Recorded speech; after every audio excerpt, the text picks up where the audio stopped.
Akhe Isar, Akhe Sid. So Isar here is the word for Shiva. But again the word is plural.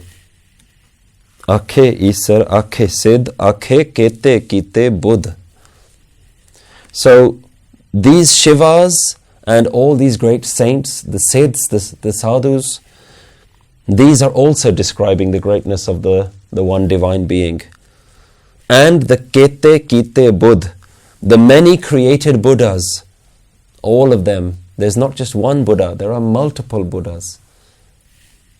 All of them are ultimately praising that one divine, that priceless Amul divine.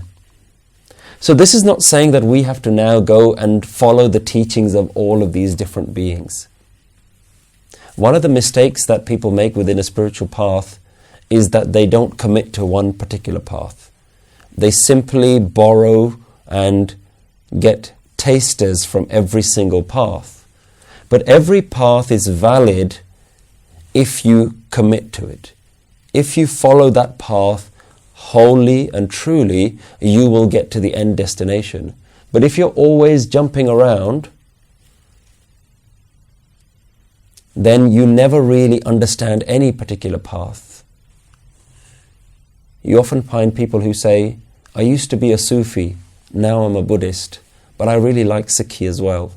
And so they're borrowing from lots of different things. That's them finding their path.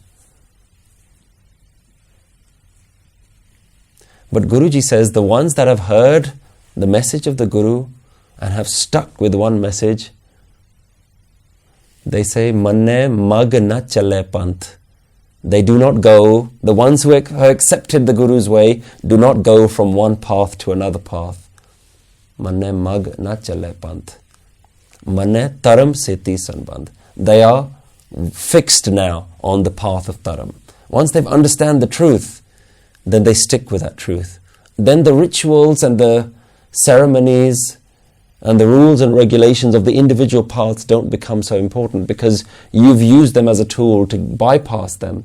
Ultimately, all the rituals are tools that we have to move beyond to get to the ultimate dharam, the ultimate truth. But you have to stick with one in order to get to that. So here Guruji is not telling us to follow the Shivas and the Buddhas, but rather to recognize that all the spiritual paths, all the spiritual masters have ultimately spoken of that one supreme ultimate being who cannot be described. They've also been Akhe, they've also been speaking of this oneness. And in Guruji praising these spiritual paths and these spiritual masters, ultimately he's praising that divine as well. Guruji isn't praising these. He's praising his master by saying, look how many people are praising you. Look at all the Shivas, look at all the Buddhas, look at all the Brahmas, look at all the Krishnas. He's praising his divine master to say, look at the number of people, the countless people who are praising you. Akhe Danav, Akhe Dev, Akhe Sur Nara Mon Jan Sev. So the Danav and the Dev, the word Danav here means villains. Akhe Danav and the Devs. The Devtas, the heroes in these mythological stories, and the villains, they're also praising you. And all the Surnar, the angelic beings, the Monajan, the silent sages. Mon means mourn, the ones who are completely absorbed in silence. And the Jan Sev, the ones, the servants who are constantly serving. So all of these beings throughout mythological stories, including the villains, are also praising you. In the Ramayana, the Ravan character, who is seen as the villain of the story, is also described as one of the greatest bhagats, one of the greatest meditators and saints. When Ram shot his final arrow, that was the blow that killed Ravan, Ram says to his younger brother Lakshman, He says, Lakshman, a great man is about to die. Go and be by his bedside. That even in his final words you may gain some knowledge. You may gain something from the death of Ravana. So even the villains have been known as these great meditators and beings who are saintly and holy. Akhe Danav, Akhe Dev, Akhe Sur Nar Mun Jan Sev. Look at all of these great beings that are praising my master. Kete Akhe, Akhan Pahe. So many are speaking of you, and so many will speak. Kete Akhe, Akhan Pahe, Kete Keh Keh Ut Ut Jahe. So many are speaking, Kete Akhe, Akhan Pahe. So many will continue to speak, and so many have spoken and spoken. Kete Keh Keh. So many spoke and spoke, then got up and left. Ut Ut Jahe. So Guruji has used present tense, Kete Akhe, future tense, Akhan Pahe, and past tense, Kete Keh Keh, Ut Ut Jahe. Everyone and everything has been and will forever be praising and be a praise unto that divine. Guru goes on to say, Ete kite hor karhe ta aakh na sakhe kei ke. Even if so many more were created and did the same, as many Buddhas and as many Shivas and Brahmas that have been created, how many Krishnas have come and gone, even if that many more were created, Ete kite hor kare, as many have been, if more were created, if that many more were created, ta aakh na sakhe kei ke. Even they could not describe, not even a few of them would be enough, would be able to describe you. There is no end to praise. Remember that we're talking about this amol praise, this priceless, invaluable oneness. No amount of description and praise is ever going to be enough to estimate its value, because it is amol, it cannot be valued, it cannot be estimated. No praise is going to be enough. We heard in the previous verses, Ant na sifti kehna na ant. There is no end to praise. Guru goes on to say, Jevad pave tevad hoy. And all of this is nothing but your hukam. This is your system. Remember, Guru always comes back to hukam. Guru Nanak's path is one of accepting and understanding the way the world is, the way the universe has been and always will be. Accept that system. And this system is the one that's pleasing to the divine. Jevad pave, as is pleasing, tevad hoy, only that occurs. Nanak jane sacha soy. Nanak recognizes all of this as that permanent one. Remember the word sach, sacha is always referring to that which is permanent.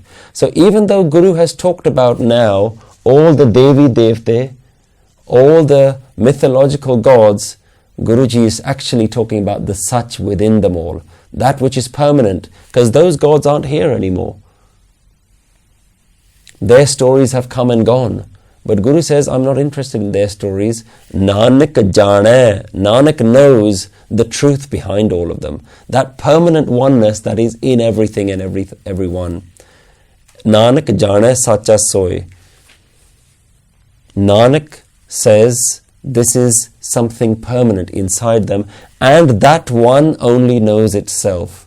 Only that one knows its ultimate value. So we can look at this in two ways. Either Nanak is saying that I know that there is something true behind all of them, which is you, the divine, or Guruji is saying that all of these people have described you, but ultimately none of their descriptions are enough to know your value, because you are amol, you are invaluable. So only you know yourself. Nanak jane sacha soy. The one who knows is that permanent one.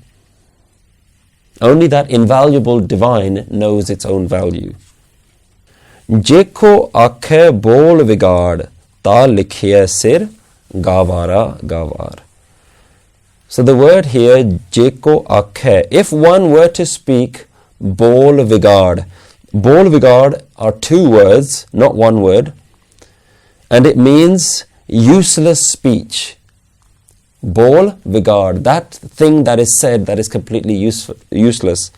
If somebody was to say such a useless speech, like, I know God, I know what the value of God is, I can tell you everything about God. If somebody was to say such a useless thing, such a foolish word, Ta likhiye sir gavara gavar, then it will be written on their head that they are the most foolish amongst fools. If one describes and says, I know the description, because Guru has just said that Nanak jane sacha soy, that only that oneness knows. How can we know? If anybody says that they know, if anyone says such a bol vigard, such a useless thing to say, ta likhiye sir, then on their head will be written gavara gavar, fools amongst fools.